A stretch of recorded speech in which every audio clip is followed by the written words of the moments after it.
Dictation start होगी 5 second में। And start. अपीलार्थी के काउंसिल ने हमारा ध्यान चार्ट की ओर खींचते हुए यह दलील दी है कि साक्ष्य से यह पता चलता है कि शनाख्त परेड में पूरे समय तक पुलिस अधिकारी वहां पर उपस्थित था। इस संबंध में विद्वान अधिवक्ता ने अभियोजन साक्षी 13 मजिस्ट्रेट के उस साक्ष्य के प्रति निर्देश किया है जिसमें उसने यह स्वीकार किया है कि कॉलम 1 से 5 को पुलिस अधिकारी शिवधारी रजक ने लिखा था और उसने उसी दिन अर्थात 1 दिसंबर 1980 को उसकी एक प्रति प्राप्त की और उसका पृष्ठांकन किया।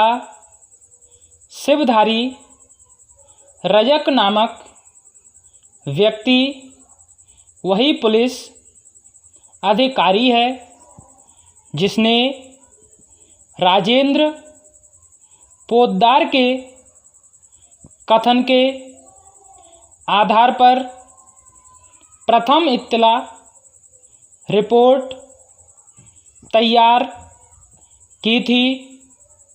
चार्ट के कॉलम 5 में उस बात का विवरण दिया जाता है कि किस प्रकार से शनाख्त की गई थी। एक कॉलम शनाख्त परेड करवाने वाले मजिस्ट्रेट द्वारा भरे जाने चाहिए थे।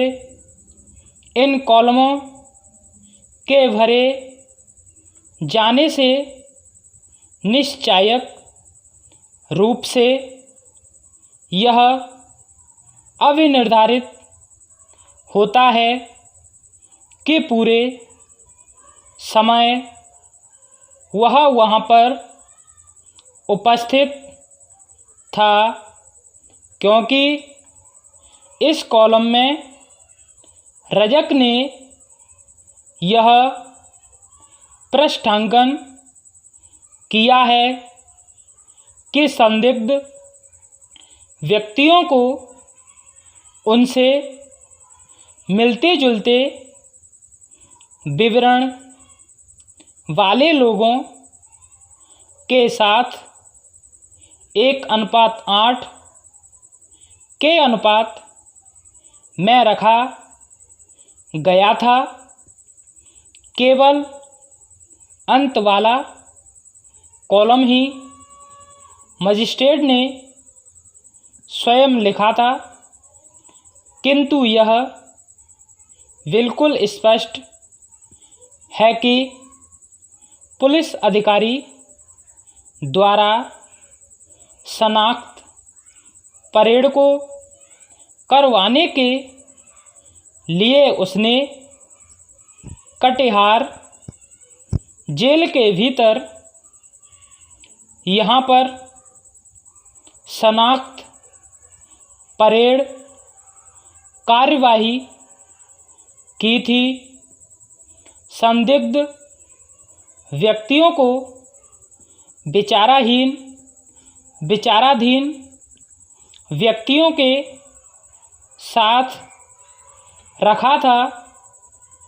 इस प्रकार हमें अपीलार्थियों के काउंसिल की इस दलील में बल प्रतीत होता है कि पुलिस ने शनाख्त परेड में सक्रिय रूप से भाग लिया था और वह पूरे समय तक वहाँ पर उपस्थित रहा था और ऐसी परिस्थिति में इस बात से पूरी तरह से इनकार नहीं किया जा सकता कि इस बात की संभावना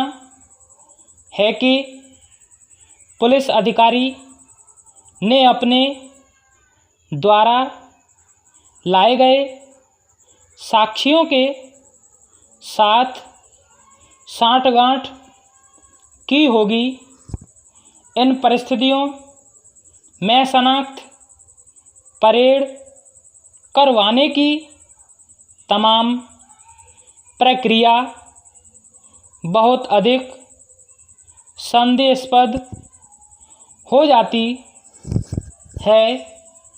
इसके आगे हम यह कथन भी कर सकते हैं कि शिवधारी रजक को न्यायालय से बाहर रखने के लिए कोई कारण नहीं दिया गया है, उसकी परीक्षा नहीं की गई है।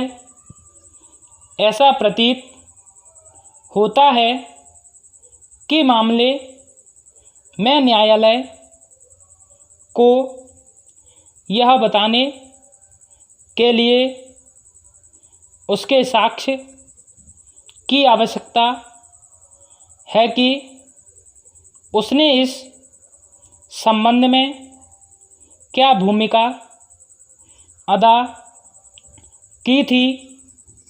ऐसा प्रतीत होता है कि उसने एक महत्वपूर्ण भूमिका अदा की है। वह साक्षियों को जेल में लाया था। वही व्यक्ति है जिसने प्रथम इत्तला रिपोर्ट तैयार की थी और मामले के तथ्यों के बारे में जानता है और उसने मजिस्ट्रेट को इस बारे में बताया था।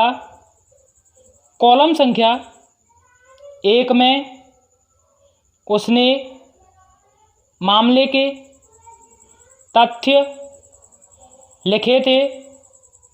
साक्षियों के मामले के बारे में बताया गया और अब उसे कहा कि वे बताएं कि वे किसी को पहचान सकते हैं।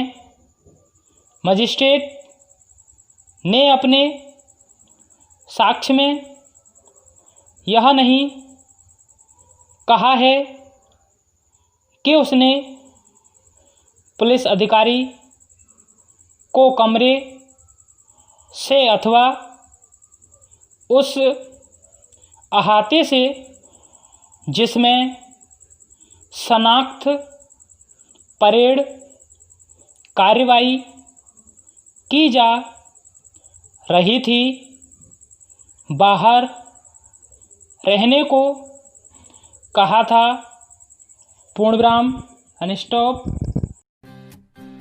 ताज़ा तरीन अपलोड्स की नोटिफिकेशन हासिल करने के लिए हमारे चैनल को सब्सक्राइब करें और साथ में दिए गए घंटी के निशान को दबाना ना भूलें।